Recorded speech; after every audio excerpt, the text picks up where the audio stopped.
बिस्मिल्लाहिर्रहमानिर्रहीम। अस्सलामु अलैकुम। ख़वातीन व हज़रात, प्रॉफिट सीरीज़ में खुश आमदीद। आज की इस वीडियो में हम बात करेंगे हज़रत इदरीस अलैहिस्सलाम के बारे में। हज़रत इदरीस अलैहिस्सलाम हज़रत शीस के बेटे अनूश की नस्ल में से हैं। आपके वालिद का नाम यारिद और वालिदा का नाम बरकाना था। आपकी बीवी का नाम आदिना था। आपका एक बेटा भी था जिसका नाम मतुशालिख था। और सूरह अल-अंबिया में आयत 85 और 86 में इस्माईल अलैहिस्सलाम और ज़ुल्किफ्ल अलैहिस्सलाम के साथ आपको भी सब्र वाला और नेक बख्त वाला कहा गया है। बाइबल के मुताबिक आपका नाम ज़ोक था और आप यारिद के बेटे थे। हज़रत इदरीस अलैहिस्सलाम ने 365 साल की उम्र पाई और फिर अपने जिस्म खाकी के साथ आसमान पर उठा लिए गए। हज़रत इदरीस की शख्सियत, ज़माने और वतन के बारे में मौरख़ीन में काफ़ी इख्तलाफ मौजूद है। हज़रत इदरीस अलैहिस्सलाम की विलादत इराक़ के शहर बाबुल में हुई। आपका असल नाम अखनूक या हनूक था और आपका लक़ब इदरीस है। उनको ये लक़ब इसलिए मिला क्योंकि दुनिया में आपने सबसे पहले लोगों को लिखने पढ़ने का दर्स दिया और इसी बिना पर लोग आपको इदरीस यानी कि दर्स देने वाला कहकर पुकारने लगे। बाज़ रवायतों के मुताबिक हज़रत इदरीस अलैहिस्सलाम पहले नबी हैं। आप हज़रत आदम अलैहिस्सलाम के 500 साल बाद इस दुनिया में तशरीफ़ लाए। हज़रत इदरीस से पहले हज़रत शीस अलैहिस्सलाम नबूवत के मनसब पर सरफराज थे। ये भी रवायतें मौजूद हैं। नबूवत मिलने से पहले आप शीस अलैहिस्सलाम के दीन को मानते थे। हज़रत इदरीस पर 30 सहीफ़े नाजिल हुए और आपके दौर में इंसान जहालत और बेअदबी में इतना गिर चुका था कि अल्लाह को छोड़कर आग की इबादत करना शुरू कर दी। हज़रत इदरीस ने दुनिया में आकर लोगों को हिदायत का रास्ता दिखाया और अदब और इल्म भी सिखाया, लेकिन आपकी कौम ने आपकी एक ना सुनी और सिर्फ कुछ लोग ही हज़रत इदरीस पर ईमान लाए। इस पर हज़रत इदरीस नहायत तंग आकर ख़ुद और जो ईमान लाए थे उन्हें लेकर वहाँ से हिजरत कर गए। और फिर आपके साथियों में से चंद ने आपसे सवाल भी किया, ए अल्लाह के नबी, अगर हमने बाबुल को छोड़ दिया तो हमें ऐसी जगह कहाँ मिलेगी? इदरीस अलैहिस्सलाम ने फरमाया, अगर हम अल्लाह से उम्मीद रखें तो वह हमें सब कुछ अता करेगा। आखिरकार आप मिस्र पहुँचे। उन्होंने वहाँ पहुँचते ही अल्लाह का शुक्र अदा किया और सुबहान अल्लाह कहा और वहीं रहना शुरू कर दिया। अपना इल्म फैलाया।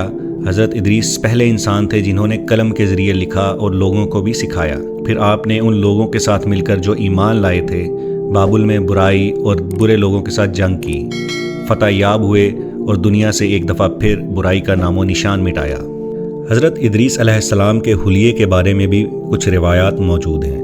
चंद बुजुर्गाने दीन ने आपका जो हुलिया बयान किया है उसके मुताबिक वो उम्दा औसाफ के मालिक थे।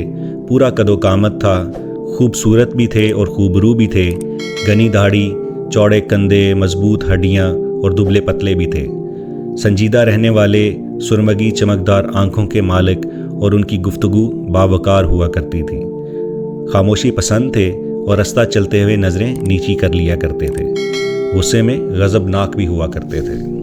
बाज़ उलमा ये कहते हैं कि हज़रत इदरीस हज़रत नूह अलैहिस्सलाम से पहले के नबी नहीं हैं, बल्कि बनी इसराइल में से एक नबी हैं और हज़रत इलियास ही हज़रत इदरीस हैं। इसके बारे में काफ़ी इख्तलाफ भी मौजूद है। हज़रत इदरीस अलैहिस्सलाम कहाँ पैदा हुए और किन से तालीम हासिल की, इस बारे में इख्तलाफ मौजूद है, लेकिन मशहूर रवायात के मुताबिक हज़रत इदरीस अलैहिस्सलाम ने हज़रत शीस अलैहिस्सलाम से तालीम हासिल की और जब अपनी सने शऊर को पहुँचे तो अल्लाह ताला ने उनको नबूवत से सरफराज फरमाया।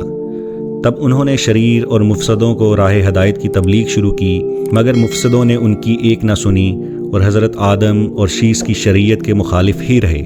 अलबत्ता एक छोटी सी जमात ज़रूर इस्लाम ले आई। इन्हीं हालात के पेश नज़र हज़रत इदरीस अलैहिस्सलाम ने अपनी कौम को हिजरत करने का कहा। ये सुनकर उनकी कौम ने कहा कि ए नबी, इस तरह का सरसब्ज़ो शादाब इलाका हमें दोबारा कहाँ मुयस्सर होगा? हज़रत इदरीस ने फरमाया, तुम अपने अल्लाह पर यकीन रखो, वो इसका हमें नेमुल बदल ज़रूर अता करेगा। तमाम जमात ने और हज़रत इदरीस अलैहिस्सलाम ने मिस्र की तरफ हिजरत की।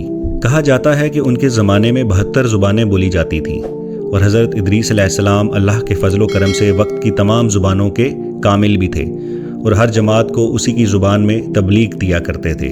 हज़रत इदरीस ने दीन इलाही के पैगाम के अलावा सियासत, शहरी ज़िंदगी और तौर तरीक़ों के ऊपर भी तालीम दी। इसके लिए उन्होंने हर फ़िरके और हर जमात से तलबा जमा किए ان کو سیاست اور اس کے اصول اور قواعد سکھائے۔ جب یہ تمام لوگ کامل اور ماہر بن گئے اور اپنے قبائل کی طرف لوٹے تو انہوں نے شہر اور بستیاں آباد کی، جن کو حضرت ادریس کے بتائے ہوئے اصولوں پر بسایا۔ ان شہروں کی تعداد کم و بیش 200 کے قریب تھی، جن میں سے سب سے چھوٹا شہر روحا تھا۔ حضرت ادریس علیہ السلام نے ان طلباء کو دوسرے علوم کی بھی تعلیم دی، جس میں علم، حکمت، علم نجوم جیسے علوم بھی شامل ہیں۔ اللہ تعالیٰ کی وحدانیت پر ایمان لانا، خالق کائنات کی عبادت کرنا، آخرت کے عذاب سے بچنے کے لیے اپنے اعمال کو سیدھا کرنا، دنیا سے بے الفتی، عدل و انصاف اور مقررہ طریقوں پر عبادت الہی کرنا ان کے بیان میں شامل ہوا کرتا تھا۔ اس کے علاوہ حضرت ادریس نے اپنے پیروکاروں کے لیے اللہ کے حکم سے سال میں چند دن عید کے بھی مقرر فرمائے تھے، اور چند مخصوص اوقات میں نذر اور قربانی دینا بھی فرض قرار دے دیا۔ اللہ تعالیٰ کے سامنے نذر و قربانی پیش کرنے کے لیے ان کے پاس 3 چیزیں اہمیت رکھتی تھیں، جس میں خوشبوؤں کی دونی، جانوروں کی قربانی اور شراب تھی۔ اس کے علاوہ میووں، پھلوں اور پھولوں وغیرہ میں سے موسم کی سب سے پہلی چیز بھی نذر کی جاتی تھی۔ میووں میں سے سب سے اہم چیز سیب، اناج میں سے گیہوں اور پھولوں میں سے گلاب کو ترجیح دی جاتی تھی۔ جب حضرت ادریس خدا کی زمین کے مالک بنا دیے گئے تو انہوں نے اپنے علم اور عمل کے اعتبار سے اللہ کی مخلوق کو 3 طبقات میں تقسیم کیا، جس میں کاہن، بادشاہ اور رعیت شامل تھی، اور ترتیب کے ساتھ ان کے مرتبے بھی مقرر کیے۔ کاہن سب سے پہلا اور بلند درجہ قرار پایا، اس لیے کہ وہ خدا تعالیٰ کے سامنے اپنے نفس کے علاوہ بادشاہ اور رعیت کے معاملات میں بھی جواب دہ تھے۔ بادشاہ کا دوسرا درجہ رکھا گیا کیونکہ وہ اپنے نفس اور امور مملکت کے متعلق جواب دہ تھے، اور رعیت یعنی کہ رعایا صرف اپنے نفس ہی کے لیے جواب دہ تھی، اس لیے وہ تیسرے طبقے میں شامل کی گئی۔ لیکن یہ طبقات فرائض کے اعتبار سے تھے، نہ کہ نسل و خاندان کے امتیازات کے لحاظ سے تھے۔ اللہ تعالیٰ نے حضرت ادریس علیہ السلام پر ایک وحی نازل فرمائی اور کہا، اے ادریس، تمام اہل دنیا جس قدر روزانہ ایک نیکی کریں گے، ان سب کے برابر میں تجھے ہر دن اجر عطا کروں گا۔ جب حضرت ادریس علیہ السلام نے یہ سنا تو ان کو یہ خواہش پیدا ہوئی کہ میرے اعمال میں اضافہ ہونا شروع ہو، اس لیے وہ عمر کا حصہ طویل ہو جائے تو زیادہ اچھی بات ہے۔ انہوں نے اپنا یہ خیال اپنے ایک رفیق فرشتے کو ظاہر کیا اور کہا کہ اس معاملہ میں فرشتہ موت سے گفتگو کرو تاکہ مجھے نیک اعمال میں اضافے کا زیادہ سے زیادہ موقع ملے۔ اس فرشتے نے جب یہ سنا تو حضرت ادریس علیہ السلام کو اپنے بازوؤں پر بٹھا کر لے گیا۔ جب یہ چوتھے آسمان سے گزر رہے تھے تو فرشتہ موت زمین کے لیے اتر رہا تھا۔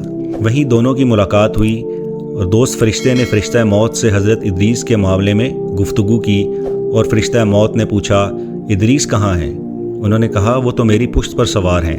فرشتہ موت نے کہا، اللہ تعالیٰ کے دربار سے یہ حکم ہوا ہے کہ ادریس کی روح چوتھے آسمان پر قبض کرو، اس لیے میں سخت حیران تھا کہ یہ کیسے ممکن ہے جبکہ ادریس زمین پر ہیں۔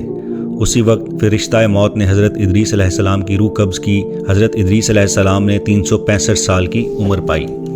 پروفٹ سیریز کی اس طرح کی مزید ویڈیوز کے لیے آپ مجھے سبسکرائب کریں۔ ویڈیو دیکھنے کا بہت شکریہ۔ جزاک اللہ۔